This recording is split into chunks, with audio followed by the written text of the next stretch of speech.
죽은지 나흘이 되은 그것은 완전히 확실하게 죽은 것입니다. 이것을 우리가 흔히 말하는 빼도 박도 못하는 증거, 그것은 이제 빼박이라고 그러지 않습니까?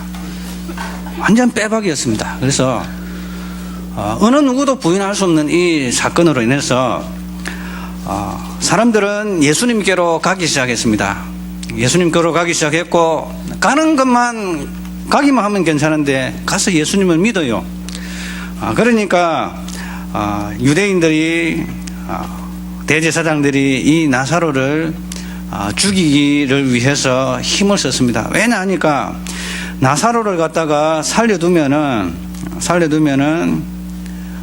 그들이 나사로를 인해 가지고 예수님께로 갈 뿐만 아니라 예수님을 믿고 있었기 때문에 예수님을 죽이려고 그렇게 했던 것입니다. 여러분 같으면은 죽은 사람을 죽은 지 나흘 되는 사람을 갖다가 무덤에서, 그것도 수위가 칭칭 감긴 채로 죽어 있는 사람이 벌떡 일어나서 제 발로 무덤에서 걸어 나온다면은 여러분 어떠한 반응을 보이시겠습니까?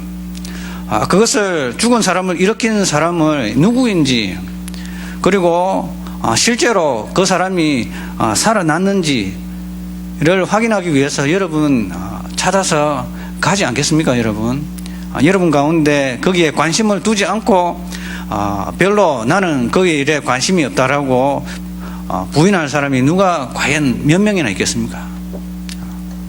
여러분 다 가실 것입니다.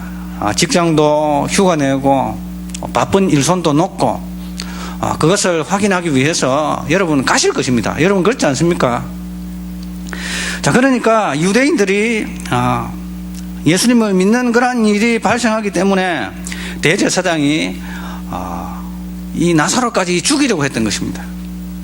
자, 그렇다면 오늘 이 본문 말씀을 통해서 예수님의 이 흔적을 가지고 있는 이 나사로를 대제사장이 죽이려고 했던 그 이유 몇 가지에 대해서 우리가 살펴보기를 원합니다. 첫 번째로는 나사로가 예수님에 대한 강력한 흔적을 가지고 있었던 사람이기 때문입니다. 그냥 보통 예수님을 믿고 예수님을 간증하는 사람 같으면은 사람들이 건드리지 않겠죠. 그런데 이 나사로 같은 경우에는 주님을 만난 주님의 흔적을 확실히 가지고 있거든요. 그리고 그의 모습을 통해서 보통 흔적이 아니라 예수께서 메시아이심을 확실히 나타내는 그 증거를 가지고 있는 그러한 예수님의 증인이었습니다. 예수님의 흔적을 그렇게 가지고 있는 사람이었습니다. 그렇기 때문에 이 사람을 죽이지 않고서는 안 되겠다. 죽여야만이, 이 사람을 이 세상에서 없이 해야만이 예수님의 이 영향력이 사라질 것이다 라고 생각했던 것입니다. 이 사람을 놓아두어서는 예수님의 이름은 계속 증거가 되어질 것이다 라는 것이었습니다. 예수님의 죽으심과 부활 이후에도 대제사장들은 예수님을 믿는 사람들을 죽이려고 했습니다. 예수님의 이 흔적을 가지고 있는 사람들을 찾아다니면서 죽이려고 했습니다. 그 대표적인 사람들을 죽이려고 했습니다. 대제사장의 이러한 뜻을 이행한 행동대장이 있었는데 그의 이름은 사울이었습니다. 우리가 너무나도 잘 아는 사도 바울이었습니다. 예수님을 믿는 사람, 특별히 예수님을 증거하는 사람, 요주의 인물들을 모조리 잡아가지고 예루살렘으로 끌어가고 있는 그 역할을 사도 바울이 했습니다. 사도 바울이 행동대장이었습니다. 사도 바울은 그것이 하나님께 영광을 돌리는 일이라고 생각을 했었습니다. 그때 당시에는. 하지만 이후에 사도 바울은 예수님을 만나게 되어 예수님을 전하는 자들을 박해하는 일에서 돌이켜서 오히려 예수님을 전하는 일에, 예수님을 증거하기 위해서 나의 목숨을 조금 더 귀한 것으로 여기지 않는다고 고백하면서 나의 달려갈 길과 주 예수께 받은 사명을 위해서는 나의 목숨을 조금 더 귀한 것으로 여기지 않는다.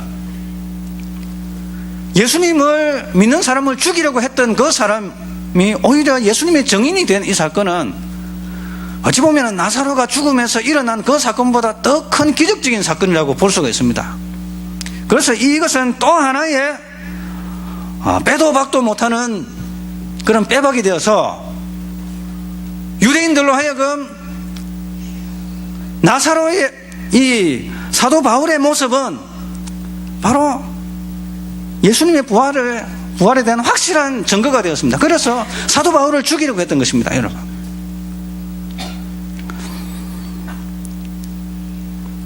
우리 속에 예수님의 흔적을 가진 사람들이 있습니까? 여러분들을 핍박하고 끌어내리려 할 것입니다. 왜냐하면은 여러분들 속에 있는 예수님의 그 큰 흔적으로 말미암아서 사람들이 교회에 나오게 될 것이고 예수님을 믿게 되어질 일이 발생하기 때문에 여러분들이 만약에 예수님에 관한 큰 흔적을 가지고 있다면은, 확실한 증거가 있다면은 사람들은 여러분을 끌어내리기 위해서 온갖 종류의 노력을 할 것입니다. 엘리야 여러분 선지자 아시죠? 그는 이세벨이라는 그 여인이 엘리야를 죽이기 위해서 쫓아다녔습니다. 엘리야가 그렇고요. 이사야, 예수님의 그 십자가의 고난을 당하시는 그 모습을 예언한 이사야, 그리고 이 세상의 종말의 그 시나리오까지 다 이렇게 예언한 그 메시아, 그 선지자 이사야, 그는 결국에는 톱에 잘려 죽었지 않습니까? 유대인들에 의해 가지고 널판지에다 끼워 가지고 샌드위치 해 가지고 톱으로 잘라 죽였습니다. 왜 그럽니까? 그의 존재는 메시아에 대한, 예수님에 대한 확실한 증거를 가지고 있는 것이기 때문에 어쨌든지 간에 이들을 죽이려 했던 것입니다. 그리고 예레미야 선지자, 남유다의 이러한 멸망을 예언하며 바벨론에게 예속이 되어서 이스라엘 나라가, 유대 나라가 유지가 될 것을 이렇게 예언을 했습니다. 그를 모함하는 자들이 예레미야를 죽이기 위해서 얼마나 노력을 했습니까? 그리고 그를 구출하기 위해서 또 구출 작전이 얼마나 펼쳐졌습니까? 여러분, 다니엘을 보십시오.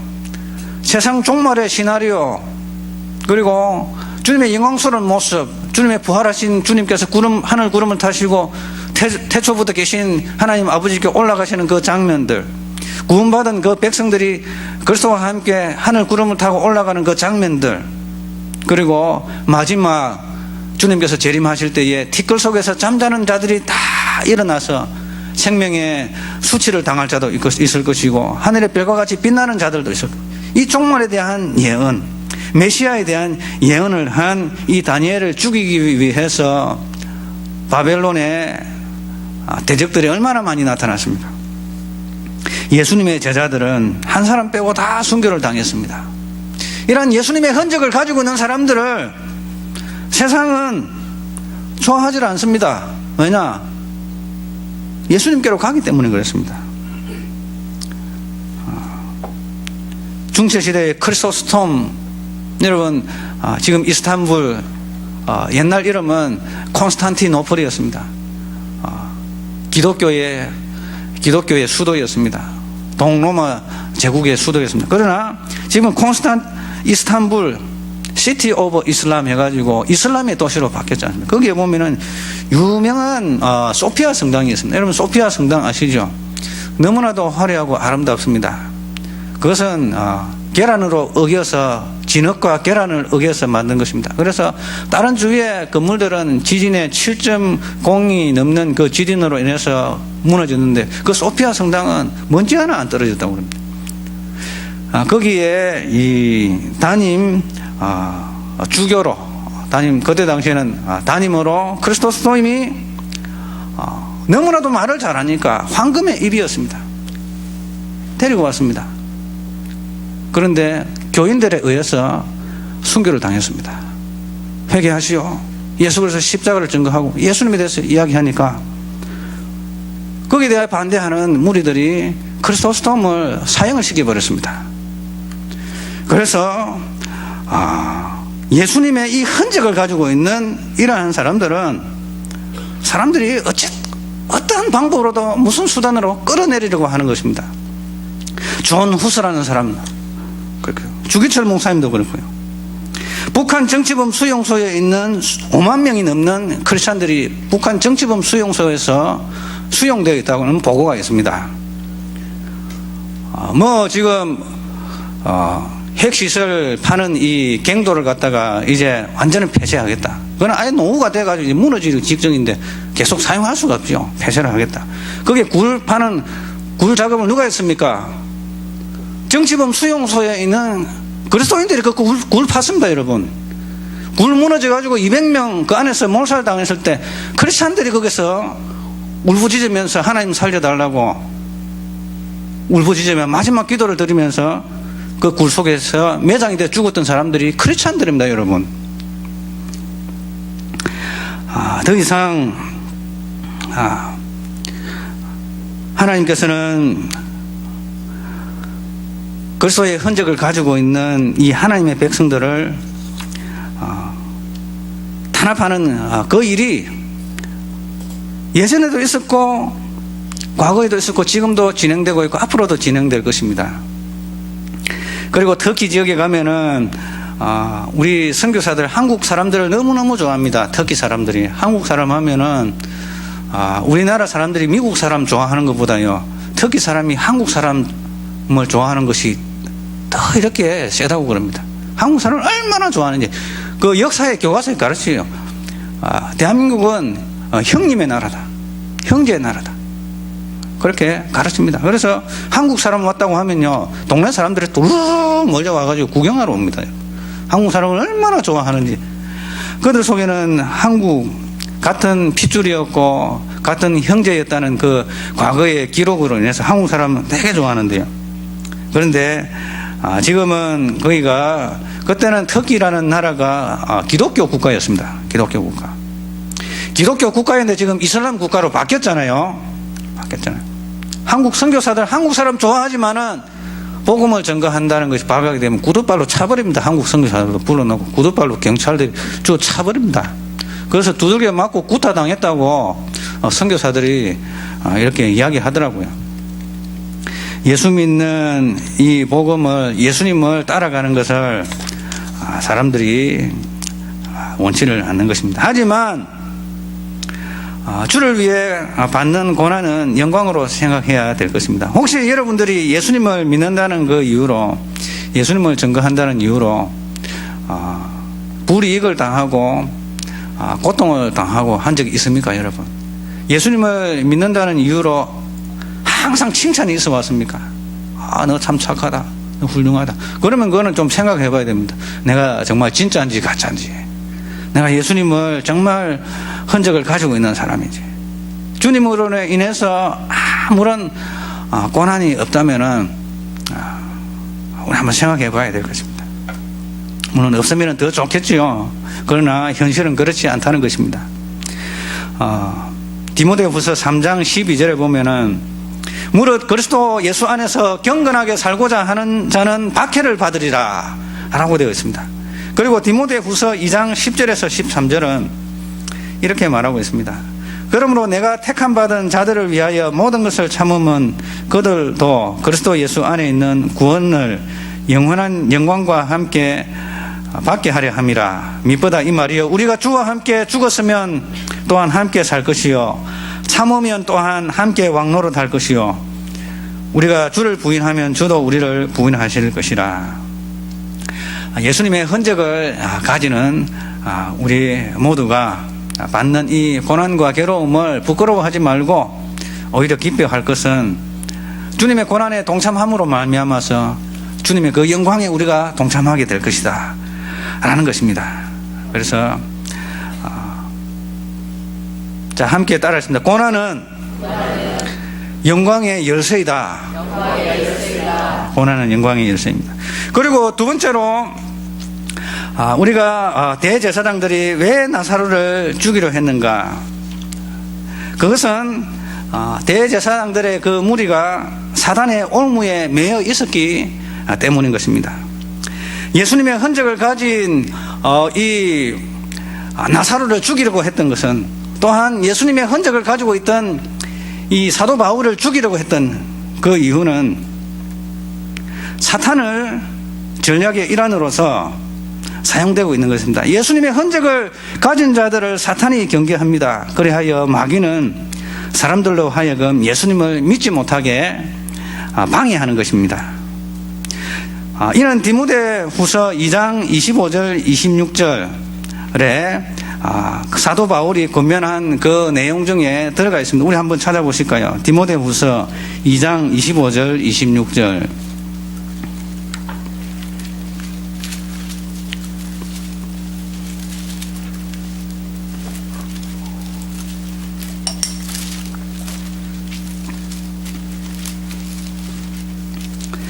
다 찾으셨으면 한 목소리로 디모데후서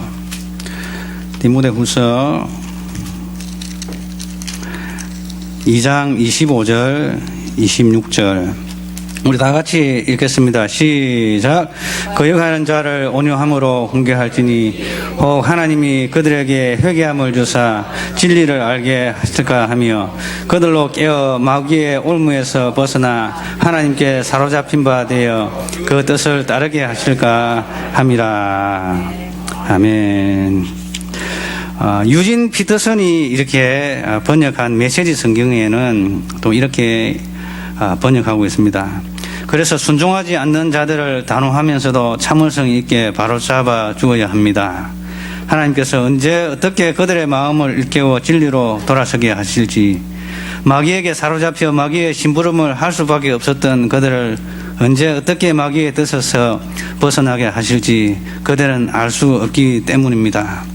이 말은 왜 사도 바울이 디모데에게 이 말을 했는가 하면, 사도 바울이 한때 그랬거든요. 사도 바울은 자신은 예수 믿는 자를 갖다가 예수님의 흔적을 가진 자를 받게 하는 것은 하나님을 위한 충성이라고 철석같이 생각하고 있었습니다. 그러나 사도 바울이 예수 믿는 사람을 이렇게 받게 하고 그들을 잡아 가두는 것은 나사렛 이단자를 처단함으로 말미암아서 이스라엘 사회에서 이단을 박멸하고 하나님을 정결하게 하는 신앙을 회복한다고 그는 철석같이 믿고 있었습니다. 나름대로의 합당한 이유였죠. 그런데 지나고 보니까 자기가 얼마나 마귀 노릇했는지 깨닫게 되는 것입니다. 그래서 자신도 결국에는 하나님의 은혜로 돌이켜 세움을 받아서 하나님을 섬기는 자가 되었습니다. 자, 그런데 돌아보니까 디모데가 이렇게 사역하고 있는 그 현장 속에서 디모데를 대적하는 사람들이 종종 발생하는 거예요. 자, 그들이 언제 돌아올지 모르니까. 지금은 마귀의 올무에 매여 있지만은 그들에게 그들이 돌아올 수 있도록 내가 언제 왜 이런 일을 하였지, 내가 무슨 일을 한 것이지, 이렇게 깨달음을 가지고 돌아올 수 있도록 하라고, 그러한 여지를 가지고 대하라고 이야기를 하는 것입니다. 사도 바울이 한때 그랬다는 것입니다. 그러니까 디모데에게 그러한 권면을 하는 것입니다. 그래서 그들이 대제사장들의 무리가 나사로를 죽이려고 했던 것은 그들 나름대로 하나님을 섬기는 그러한 열심이라고 보았습니다. 이것이 바로 하나님을 섬기는 그러한 예라고 이렇게 믿었던 것입니다. 요한복음 16장 2절을 보면은 이렇게 이야기하고 있습니다. 요한복음 16장 1절 2절 우리 한번 다 같이 찾아보시겠습니다. 요한복음 16장 1절 2절.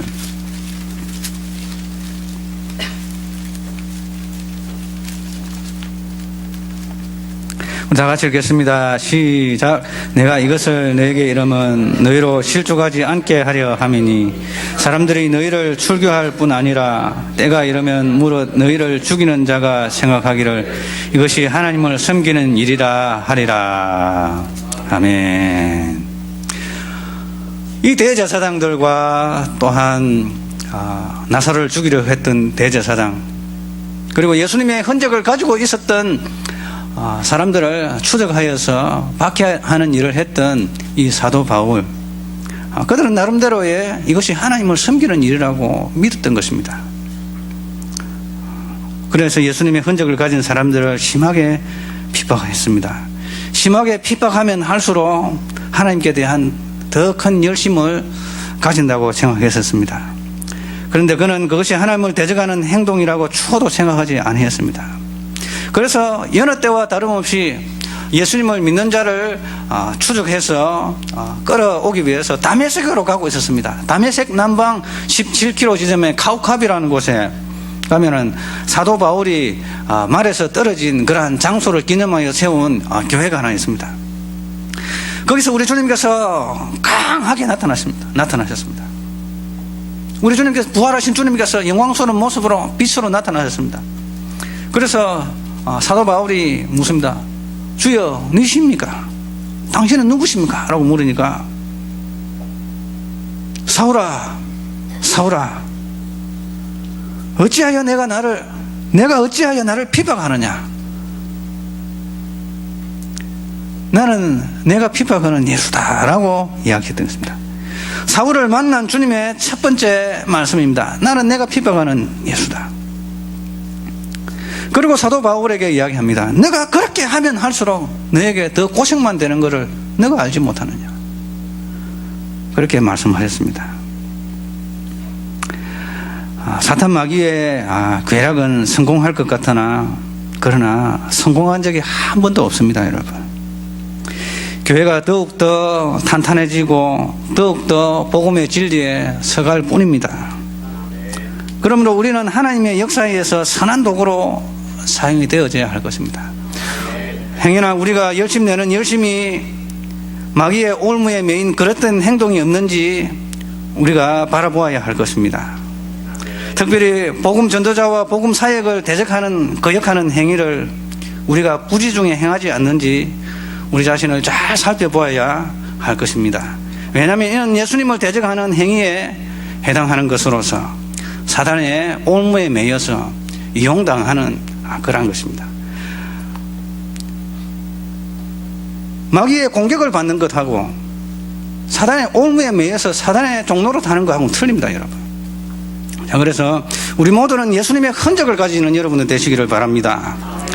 그리고 한때 사도 바울이 마귀의 올무에 매여서 그렇게 예수 믿는 사람들을 갖다가 박해하고 하는 그런 일에 있어서 자신이 하나님을 섬긴다고 생각했지만은 그것이 참으로 마귀의 올무에 매여 있는 그런 모습임을 깨닫는 것처럼 우리 모두도 이러한 행여나 우리가 부지중에 알지 못하는 사이에 나는 하나님을 섬긴다고 철석같이 믿고 확신 가운데 있지만은 그것이 어떤 면에 있어서는 우리도 알지 못하게 마귀의 올무에 매여서 사탄의 역사에 사용되는 그러한 경우가 부지중에 있습니다.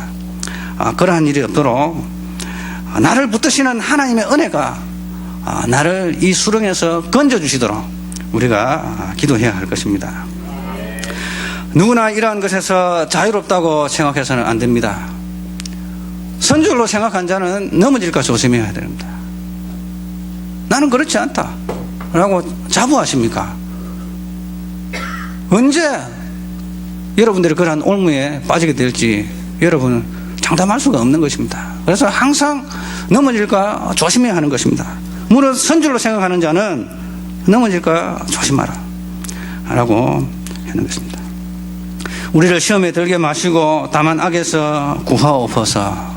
우리의 기도가 되어야 될 줄 믿습니다. 구한다는 것은 구하여 주시옵소서는 이 웅덩이에 깊은 웅덩이에 빠져 있는 이 빠진 사람이 혼자서 나올 수 없거든요. 그래서 누군가 건져줘야 되는 것입니다. 하나님 나를 건져 주십시오.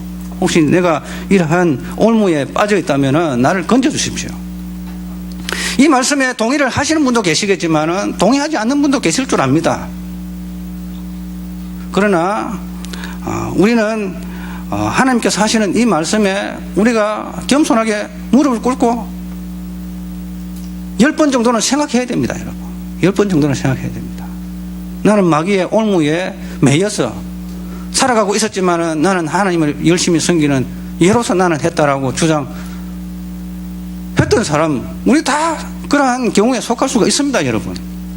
자, 그렇기 때문에 우리 모두는 마귀의 올무에 매여서 하나님을 대적하는 자들이 아니라 오히려 주님의 흔적을 가짐으로써 오히려 주님으로 인해서 핍박받고 또한 그것으로 인해서 미래에 주어질 그 영광 가운데 참여하게 될 그 은혜를 바라보면서 살아가는 그러한 대열에 우리 모두가 다 들어서시기를 주님의 이름으로 축원합니다. 하나님 아버지 감사합니다. 주님을 믿는다는 것은, 예수님의 흔적을 가진다는 것은 우리에게 늘상 황금빛 환상이 아님을 우리가 말씀을 통해서 바라봅니다. 하나님 아버지, 그러나